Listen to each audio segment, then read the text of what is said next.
flow system, itu benar tadi jawaban. Yang kedua, sebenarnya juga akan mempengaruhi kecepatan implementasi. Bisa dibayangkan ya, misalkan dia mempunyai sistem manual di awal. Nah, anggaplah suatu toko, ini market nih, misalkan dia implementasi sistem. Contoh Raditya ini mempunyai kurang lebih 20.000 item yang dijual. Karena ada beberapa elektronik, ada handphone, ada furniture, ya. Nah, bisa dibayangkan kalau semua data ini diinput manual di sistemnya. Sistem udah jadi, harus diinput manual. Maka berapa lama untuk membutuhkan waktu, berapa orang yang dibutuhkan, berapa mende yang dibutuhkan untuk input 20.000 items. Tidak hanya nama dan harga ya, tapi ada nama, ada diskon, ada gambar, dan seterusnya. Bisa dibayangkan tuh lamanya nanti. Kemudian yang kedua juga ada yang namanya, tadi sudah disampaikan, di sini mempunyai sistem HR. Ada proses workflow. Ya, jadi benar disampaikan bahwa ini akan mempengaruhi flow dari sistem yang kita develop. Kalau memang di sana ada workflow-nya seperti itu. Ya, jadi dua hal ini akan sangat kritikal ya untuk sukses tidaknya dari sistem yang kita develop. Ya, sehingga kami biasanya mengincludekan atau memasukkan data services ini sebagai bisa dibilang IT services ya di samping development. Nah, jadi masuk di situ adalah data preparation sehingga customer itu tahu, oh ternyata nyiapin data itu juga butuh waktu, butuh resources sehingga dia harus bayar gitu. Istilah effort yang sudah kita spending untuk menyiapkan data. Seperti itu. Dan sering juga ini berulang. Contoh, sekarang kita udah create nih untuk data awal untuk membuat programmer kita itu ada bayangan ya. Istilahnya berapa besar data yang akan diolah. Jangan sampai 20.000 items, nah, hanya mungkin karena kita tidak siapkan untuk development startup bisnis datanya, programmer nggak nyoba 5-10 data, sehingga wah kemarin jalan kok, gitu kan? Sekarang kok nggak jalan? Iya kemarin datanya hanya dicoba 10, sekarang misalkan dicoba 20.000. Contoh yang paling kritikal misalkan kalau di SQL kan ada select ya, misalnya select satu field, frame, satu tabel. Nah, kita bisa limit kan, limit misalkan 0, berapa, 0, 10 gitu kan, dari 0 sebenarnya 10. Nah, kalau misalnya tidak dilimit, karena 10 kan muncul aja, bayangkan, tampilkan 20.000 data misalnya, atau seleksi dari 20.000 data. Nah, itu akan menjadi lambat sekali sistemnya, jalan tapi kok lambat sekali sekarang. Nah, ini akan menjadi penting juga dalam proses development dan quality control, tidak hanya pada saat implementasi, seperti itu. Nah, kira-kira seperti itu. Ya, rekan-rekan mahasiswa, ada pertanyaan lagi atau sudah jelas ya kebutuhan tentang startup bisnis data ini? Silakan. Bagaimana? Apakah sudah jelas tentang startup bisnis data, rekan-rekan mahasiswa? Dari saya sudah jelas. Oke. Kalau sudah jelas, saya lanjutkan lagi ya. Jadi WBS, nah milestone, input ini ada berapa milestone nanti yang kita tentukan ya. Nah, ini merupakan istilahnya data sesuai dengan scope sistemnya. Beda-beda ya, nanti ini bisa berbeda tergantung project yang kita tanganin. Gitu. Ya, bisa berbeda. Oke.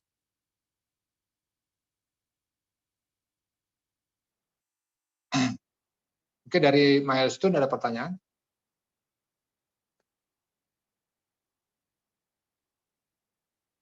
Ya, contoh ini 12 bulan ya. Di 12 development, kita bilang 7 bulan development plus 5 bulan penyusunan dan implementasi. Jadi porsi implementasinya 5/12 ya, hampir 50%. Ya, kurang lebih 40%-an ya. Nah, ini kenapa? Karena dari pengalaman kita, begitu sistem itu diimplementasi, ya, penyusunan di lapangan, oh, Pak, dulu seperti ini, Pak, sekarang berubah. Ini kejadian juga di proyek kami ini ya, karena isi ownernya bergerak eksponensial ya, jadi kita antisipasi gitu kan, dan sering sudah jalan implementasi dirubah di tengah jalan. Nah ini kita spending 5 bulan itu untuk penyelesaian dan pengimplementasi saja. Ya, sehingga kita sudah tentukan misalkan delivery seperti ini, ya ini, kemudian itu juga perlu breakdown juga. Jadi sering kita perlukan milestone yang sifatnya lebih kecil di situ, sehingga kita bisa lebih manage perubahan-perubahan yang ada. Oke, kira-kira terbayang untuk milestone ya, atau ada pertanyaan silakan. Mungkin dari saya, Bapak. Silakan, Bu. Untuk milestone ini biasanya tugas-tugas atau proses-proses seperti apa yang biasanya dijadikan sebagai milestone? Oke. Terima kasih Bu pertanyaannya. Jadi kalau bisa dibilang hal-hal yang sifatnya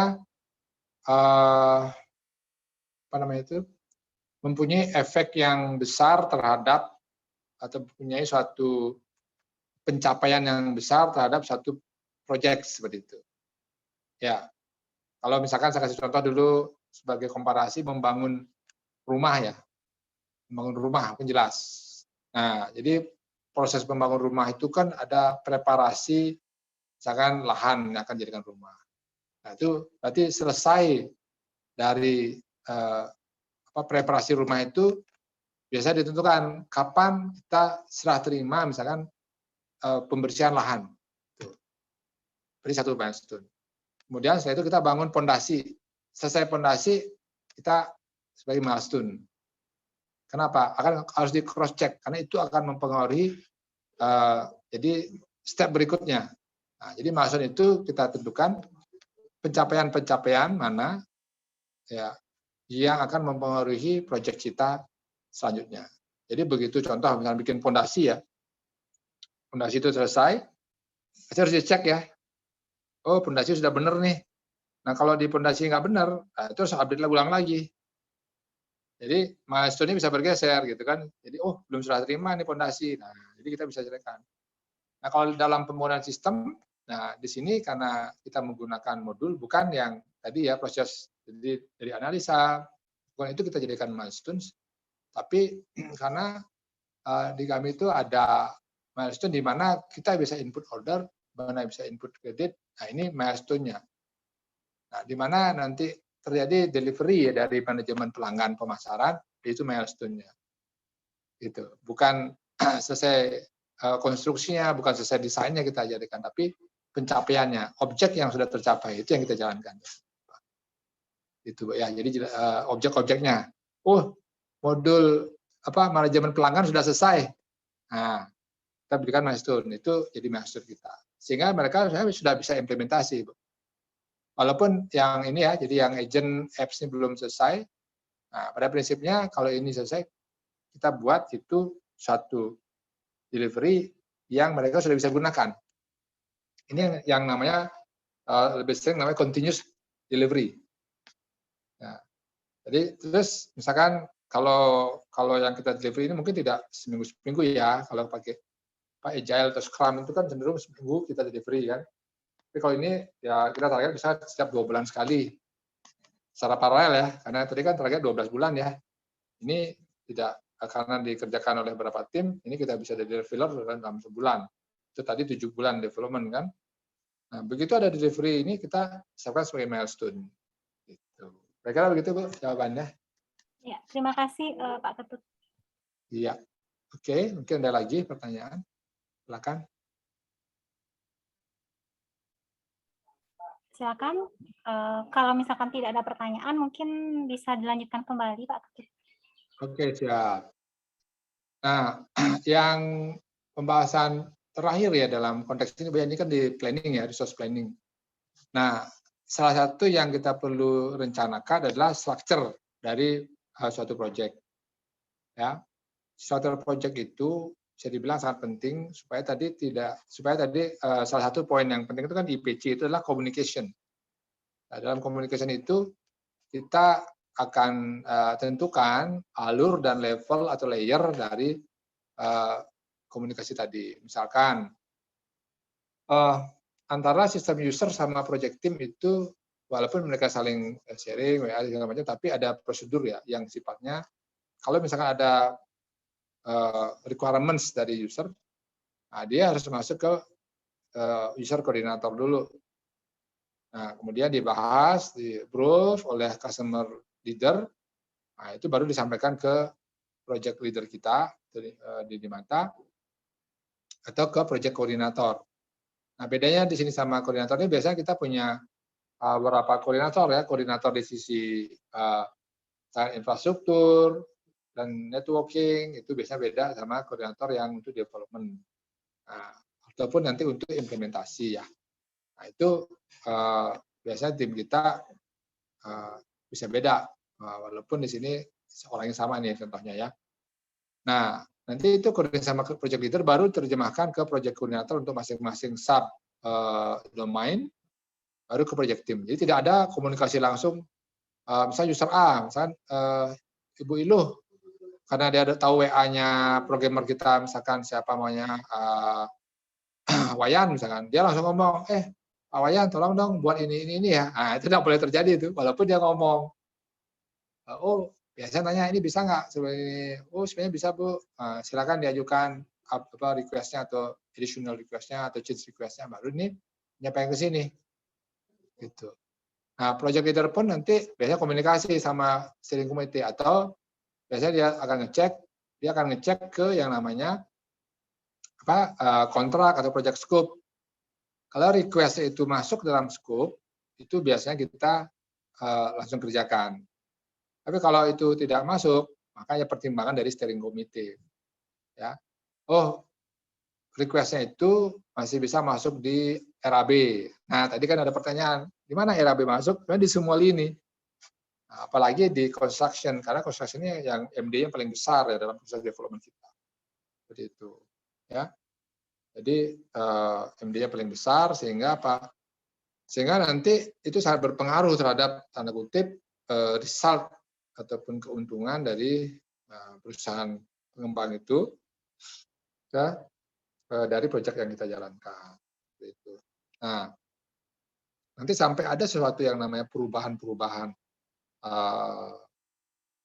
istilahnya dramatik ataupun besar ya terhadap proyek itu. Biasanya sampai juga nanti di steering committee yang ngomong, apa steering committee itu biasanya direktur-direktur nih. Oh ini biayanya besar ini gitu kan, sampai misalkan puluhan juta nih habitnya gitu kan. Nah, juga mengakibatkan misalkan tambahan requirement yang besar. Kayak kemarin misalkan, ada perusahaannya dipecah dua nih gitu. Wah, itu udah besar ya. Pecah dua. Nah, kita perlu bicarakan. Kenapa? Itu udah analisa biayanya hampir 50% dari nilai proyek. Gitu kan? Nah, jadi di situ nanti steering committee lah bicara. Gitu kan? Biasanya ini adalah board of director. Di sini bicara board of director. Oke. Nah, kalau yang di bawah adalah tim-timnya misalkan. Nah, dengan cara itu kita akan lebih tahu ya sumber informasi dari mana. Jadi tidak ada sporadis komunikasi dari sini. Oh ini saling ngomong, Wah, itu bisa kacau itu. Itu kejadian di lapangan, kejadian sekali. Ya, rekan-rekan mahasiswa itu kejadian. Dan itu cost-nya tinggi. Kenapa? Kadang project team ini kan cenderung lebih junior daripada project leader koordinator ya. Nah, sekarang orang saya minta A dong.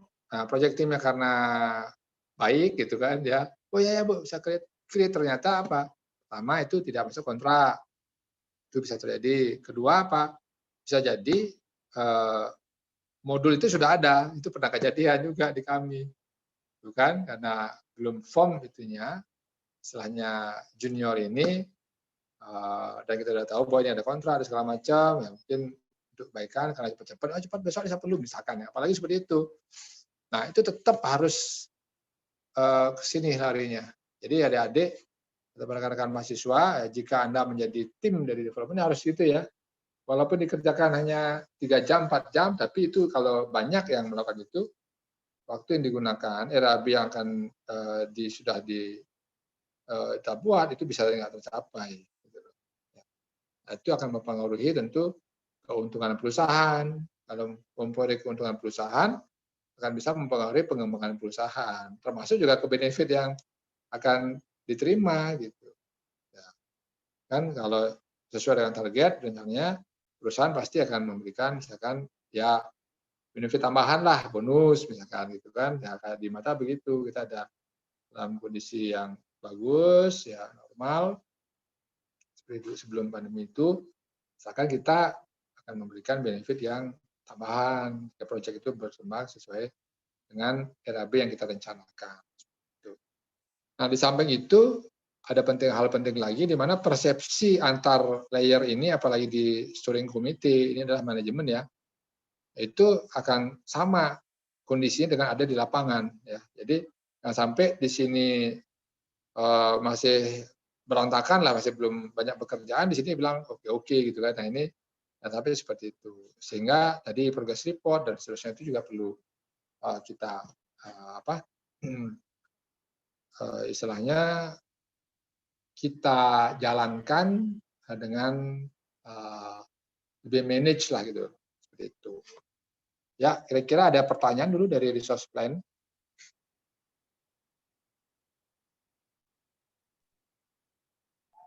Ya, ada yang raise hand. Alvin, silakan.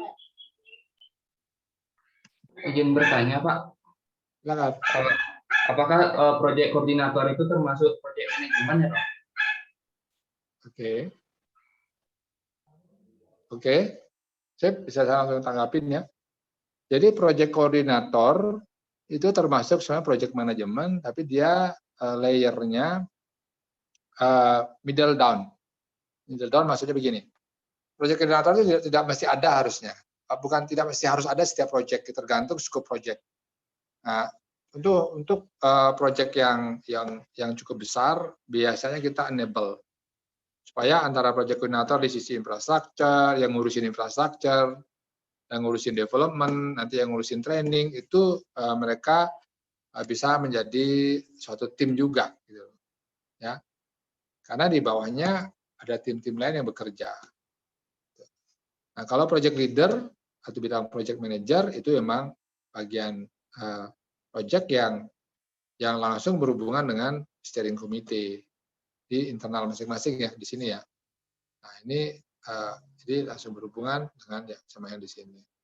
Sedangkan kalau yang project coordinator lebih ke middle down, dia lebih ke langsung ke directly to team ya dan juga responsible ke leader atau project manager seperti itu. Ya sehingga nanti yang masuk ke steering committee adalah summary itu. Jadi prinsipalnya adalah semakin ke atas arah manajemen itu dia membutuhkan informasi yang summarize gitu kan, tapi semakin holistik, menyeluruh, tapi less detail. Nah, begitu perlu nanti informasi lebih detail, dia bisa membreakdown, jadi drill down ya ke project leader-nya. Itu. Jadi tidak perlu semua grabbing ke semua tim di sini, sehingga lebih efisien.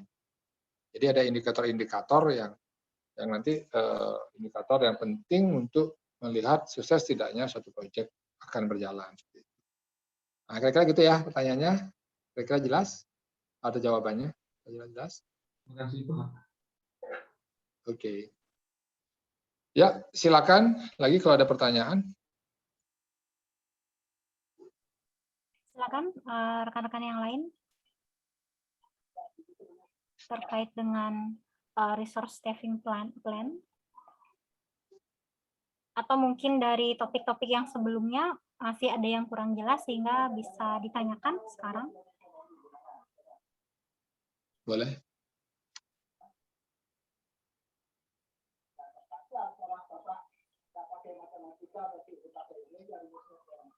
Oke, sepertinya tidak ada pertanyaan lagi. Ya. Oke. Kita bisa coba lanjutkan, Bu ya. Gitu.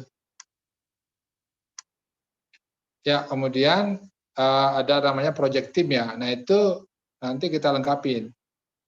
Ya, kenapa kita perlu lengkapin? Karena nanti dari project team ini ya itu tercantumkan kontak-kontaknya gitu. Jadi kalau ada apa-apa komunikasi vertikal maupun horizontal bisa terjadi dengan baik.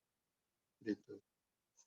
Jadi kita mintakan di sini dari customer-nya. Oke. Masuk dari nanti project koordinatornya. Ya. Tuh, kemudian nanti dari di mata siapa aja. Nah, di sini ada misalkan ya steering committee-nya siapa saja, yang project leader. Nah, jadi bisa duplikasi juga. Contoh misalkan saya di sini sebagai steering committee, ya kalau dari struktur perusahaan, misalkan saya direkturnya, tapi saya ikut juga di project team. Kenapa? Karena ini memerlukan kapasitas saya gitu loh, misalkan ya, karena ini di awal sekali di awal saya ikut mendevelop sistem ini sehingga itu lebih cepat nanti ini ya. Jadi kita perlu yang namanya mapping. Nah, ini tim perencanaannya seperti itu. Oke. Nah, kira-kira untuk perencanaan resources clear ya? Sampun Pak. Sampun ya. Oke, jadi kita mulai dari sini, kemudian ada masing-masing itu diterjemahkan juga. Ya, jadi sebenarnya dari dokumen ini nanti ya kita bahas lebih detail lagi pada next itu, orang bisa grab. Oh kemarin siapa yang bicara tentang jaringan lah, oh dicari di sini. Gitu. Jadi bisa grab dari sini. Gitu. Ya.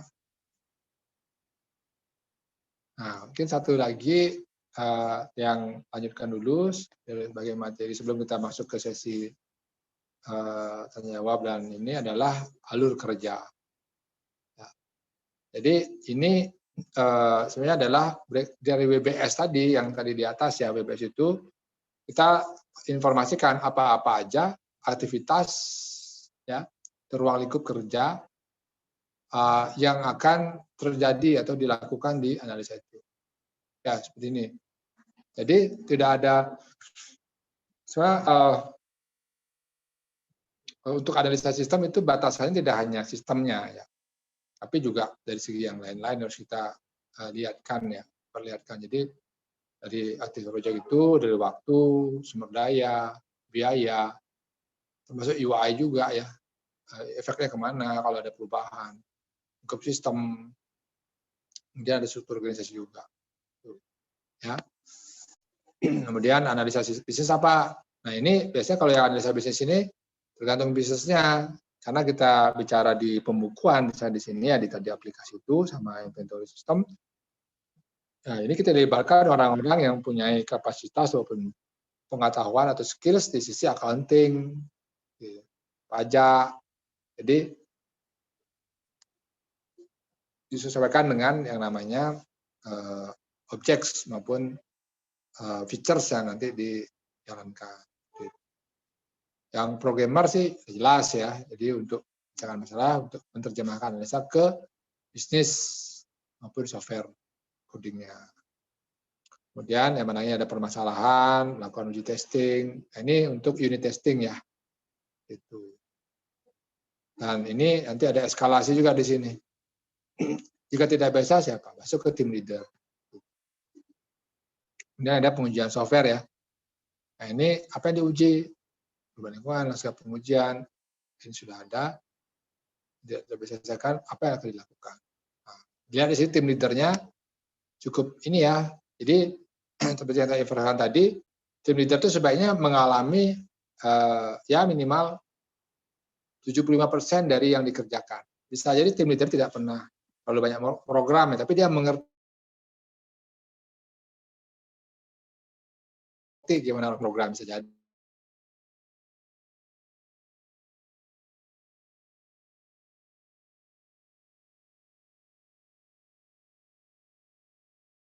Pak Ketut putus-putus. Jadi itu makanya halo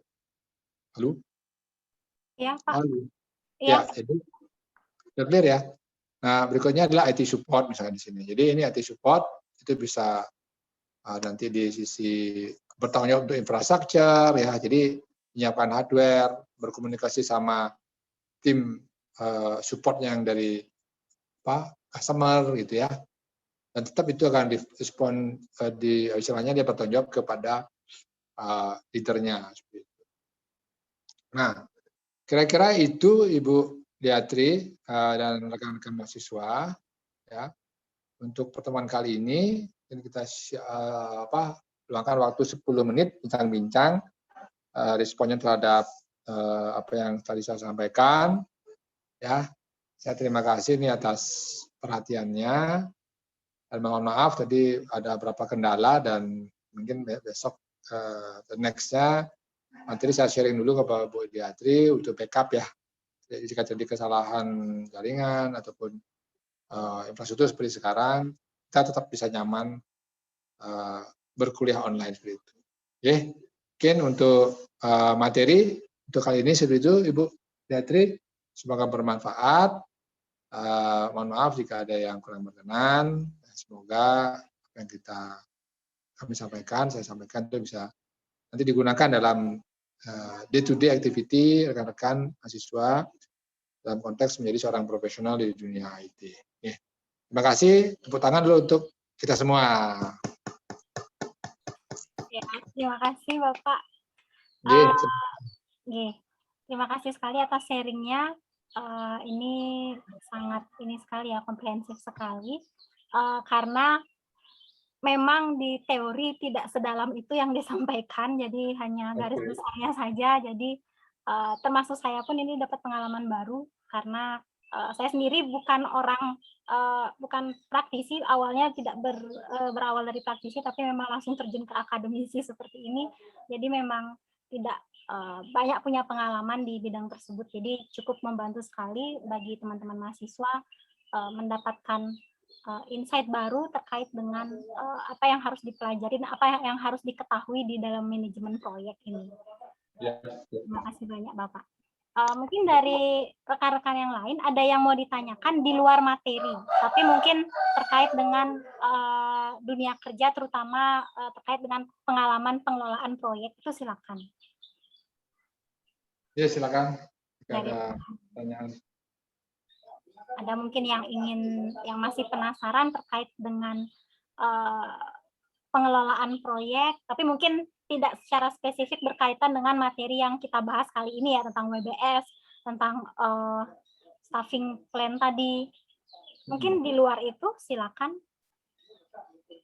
Apalagi mungkin bagi rekan-rekan yang punya passion di bidang programmer mungkin, sebagai programmer. Silakan. Yuk, teman-teman, ada yang ingin ditanyakan? Ya, silakan. Ini sudah yang kedua ya, Pak Ketut bergabung dengan kita. Jadi Pak Ketut masih ada kesempatan bergabung dengan kita lagi 2 kali saja. Jadi silakan dimanfaatkan kesempatannya. Iya. Oke, Indra silakan. Oke, saya izin bertanya nih. Mungkin nggak terlalu spesifikasi dengan materinya. Jadi pertanyaan saya itu seberapa besar sih campur tangan customer dalam suatu proses manajemen, Pak? Karena kan tadi ada juga campur tangan dari customer gitu. Mungkin bisa dijawab, Pak. Terima kasih, Pak. Oke. Saya langsung jawab aja, Bu Yati ya. Dalam kita melahirkan, mengembangkan dan kemudian melahirkan suatu project, itu sebenarnya customer itu 50-50 ya, seorang suami dan istri gitu ya. Jadi begitu kita PKS ya, PKS itu adalah perjanjian kerjasama untuk pembangunan sistem, itu seperti akad nikah, gitu ya. Jadi harus ada kecocokan di antara kedua itu, dan nanti ada tentu challenge-nya supaya cocok. Jadi 50-50. Saya juga tekankan kepada customer bahwa keberhasilan kita membangun suatu sistem atau suatu software itu tidak lebih besar dari di mata, tapi 50-50 ya. Jadi ini harus didukung bersama, susahnya kita pikul bersama, benefitnya juga nanti kita nikmati bersama. Jadi dalam kita membangun software itu tidak hanya tanda kutip duitnya kita pentingkan, tapi pencapaian itu ya. Jadi seperti seorang pelukis ya, jadi kita memang bertujuan melukis sesuatu yang bagus, yang ini bisa dinikmati, bisa orang mendapatkan benefitnya. Tapi di situ juga ada rezeki yang kita dapatkan gitu di mana. Sebaliknya juga dengan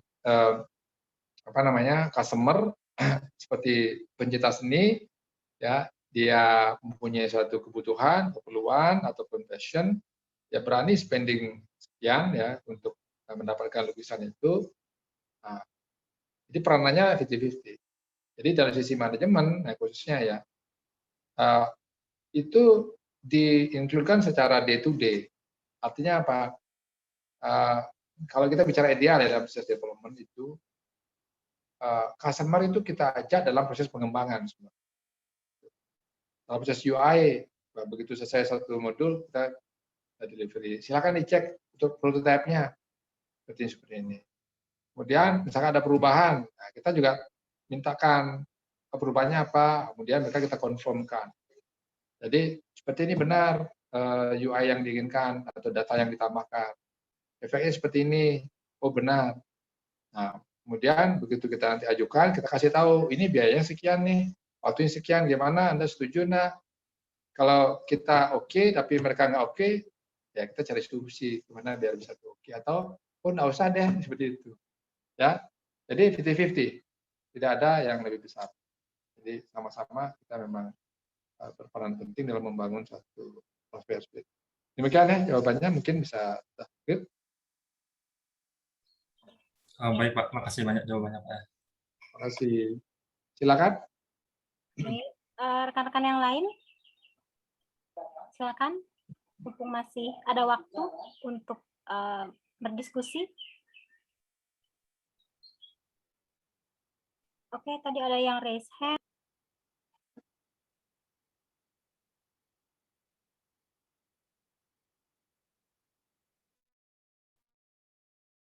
Silakan Agustin. Baik, terima kasih. Jadi di sini saya ingin bertanya Pak ya. Tadi kan di alur kerja itu terdapat pihak-pihak dan tanggung jawabnya masing-masing.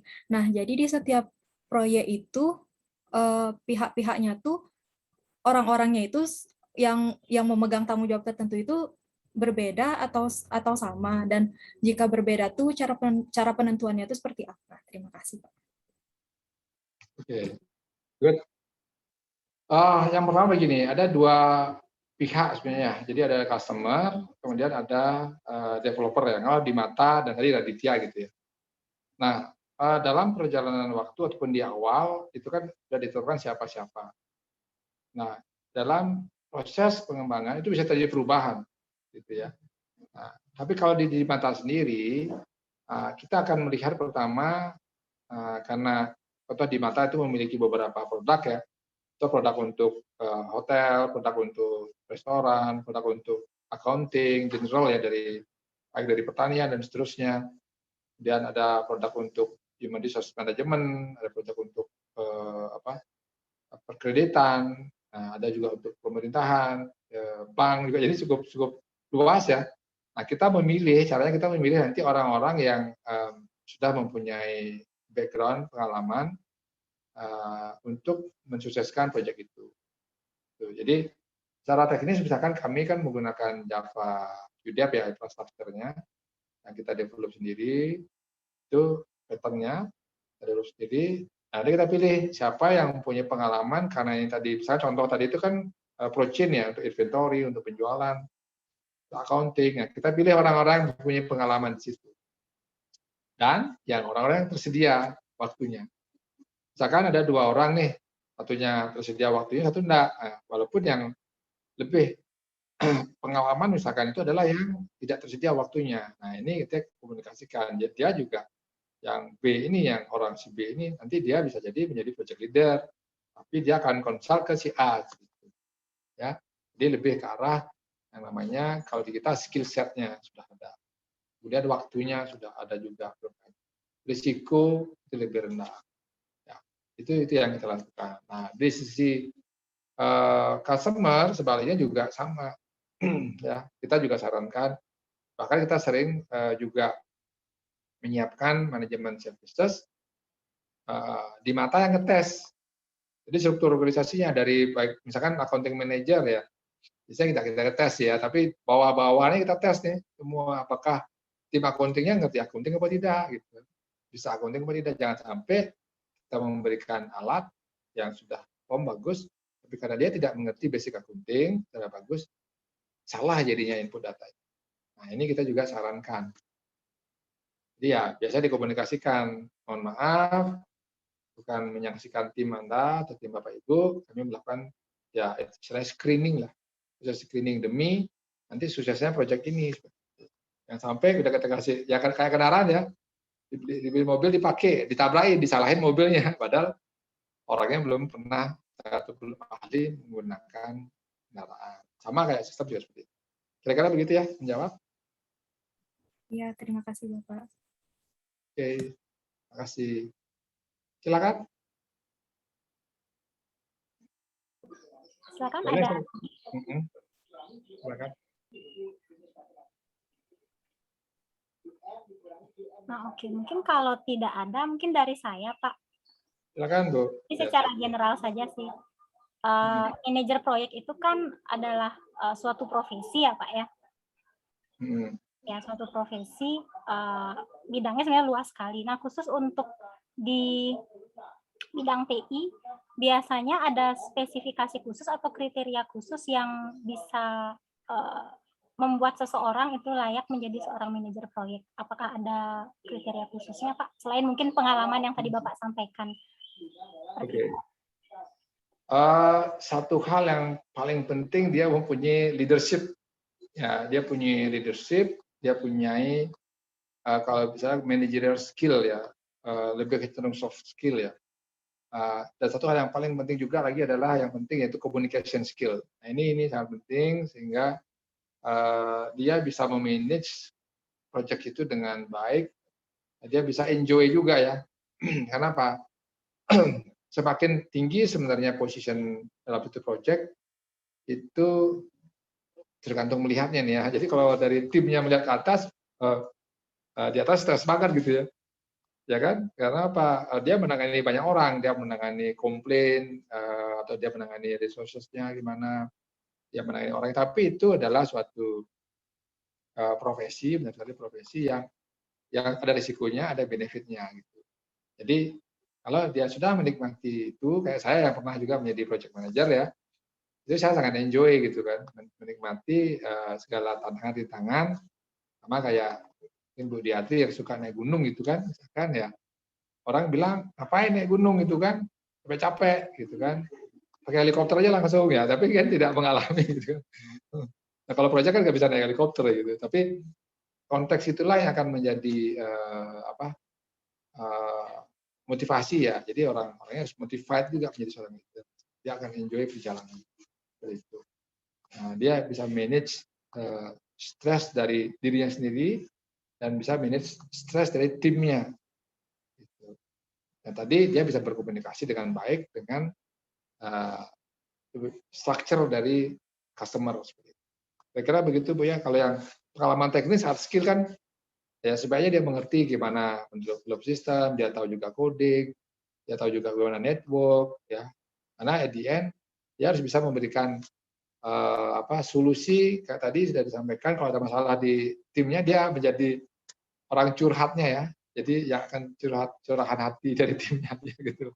Tapi pada prinsipnya di mata tidak mesti harus didimin. At the end tetap sih saya sebagai pemimpin perusahaan menjadi orang yang paling bertanggung jawab terhadap proyek gitu. Ya. Biasanya begitu. Kalau tim nggak tahu tanya ke koordinator. Koordinator nggak tahu tanya ke tim leadernya. Leader nggak tahu tanya ke steering committee-nya. Seperti itu. Nah, kira-kira seperti itu Bu Diatri. Terima kasih Bapak. Berarti memang lebih ditekankan pada soft skill-nya ya, walaupun memang dibekali sudah dengan hard skill ya, tetap soft skill-nya ini. Ya. Karena dia sifatnya sebagai leader ya Pak ya. Ya, jadi kalau kita bilang will of management, salah satunya dia bisa menjadi sumber inspirasi. Tapi dia harus menjalankan juga namanya administratif ya, gitu kan. Nah, dia harus bisa menginitiate istilahnya collaboration di antara timnya. Jadi seperti itulah. Jadi banyak hal yang harus dipelajari. Tapi itu salah satu menurut saya itu pekerjaan yang paling menarik sebenarnya dalam konteks misalnya profesi maupun karir di dalam IT maupun di hal-hal lain ya, tidak hanya IT ya. Jadi project manager itu sangat enjoyable sebenarnya. Misalkan kalau kami ya, misalkan kita ada proyek nih di luar Bali ya, anggaplah kemarin misalkan di Bunaken, Sulawesi, oh menarik sekali gitu kan. Jadi waktu itu saya jadi project manager, saya harus ke sana. Tapi di sana kita bisa traveling juga gitu kan. Traveling di situ kita lihat dunia baru, lihat daerah baru, berinteraksi orang baru, itu sangat menarik. Gitu. Ya Bu ya. Oke, terima kasih Bapak. Ya mungkin apa yang disampaikan Pak Ketut tadi semoga bisa menginspirasi teman-teman. Siapa tahu ada yang kelak nanti berprofesi ya sebagai manajer proyek mungkin nanti khususnya di bidang kita, di bidang TI. Ya Bapak, berhubung waktunya sudah habis, sudah pukul 16.20 lebih 4 menit ini saya rasa mungkin kita akhiri dulu pertemuan kita yang kedua untuk joint teaching kali ini. Minggu depan semoga tidak ada halangan, masih tetap dalam waktu yang sama ya Pak. Mungkin saya akan pindah platform, saya akan pakai Google Meet. Semoga bisa lebih lancar nanti di Google Meet. Boleh, Ibu. Mungkin seperti itu. Saya ucapkan terima kasih sekali lagi kepada Pak Ketut dan juga kepada rekan-rekan mahasiswa, terutama tadi yang sudah berpartisipasi ya. Semoga minggu depan bisa lebih aktif lagi teman-teman di sini. Nanti mengenai penugasan itu akan saya umumkan saja lewat e-learning ya, detail penugasannya. Nanti bisa dicek di sana. Nanti akan saya infokan ke Indra dulu jika sudah saya post terkait dengan penugasan di e-learning. Oke, mungkin sekian untuk pertemuan kita kali ini. Silakan kalau Pak Ketut mau live duluan dipersilakan. Oke, terima kasih banyak ya. Rajang-rajang semua sehat selalu ya.